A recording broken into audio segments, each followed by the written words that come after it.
France has been gripped this month by the so-called Charlie Hebdo trial against the alleged accomplices of Islamists who attacked a French satirical newspaper and a kosher supermarket in 2015. It was the first of a string of terror attacks, along with the Islamist insurgency in the Middle East and elsewhere, that fed a broader zeroing in on radical Islam here. This recent history partly forms the backdrop of upcoming legislation on so-called separatisms. Details are sketchy, but reports suggest the bill will crack down on importing foreign imams and foreign financing of private schools and increase surveillance of suspect groups.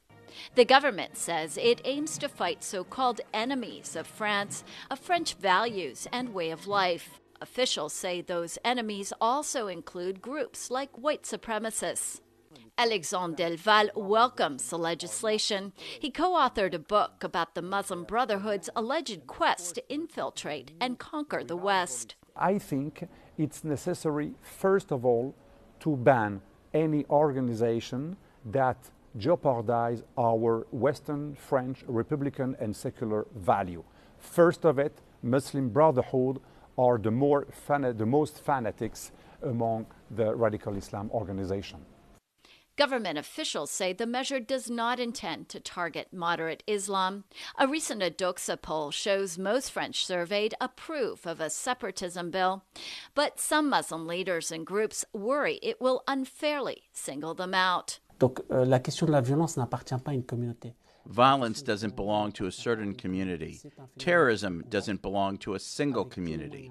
But it's not right to stigmatize a whole community because one member committed terrorist attacks. Groups like Bashar cite an uptick in anti-Muslim acts and intolerance in recent years. Madame Interman, c'est une conversion du regard. Some observers say politics is behind the separatism bill, claiming President Macron and his centrist On the Move party are tilting right ahead of the 2022 elections. Meanwhile, France's main opposition party, the far-right National Rally, says Macron is being too soft on extremism and is calling for an end to any system that encourages ethnic communities to function apart from the mainstream. What we want is a fight without mercy against communitarianism and separatism. But that means treating the politics at the roots, rethinking migration policy, closing Salafist mosques, banning financing for suspect associations. There are a number of tools. So far, none has been used. Lots of expectations and fears about what fighting separatism really means, especially for France's Muslim community. Lisa Bryant for VOA News, Paris.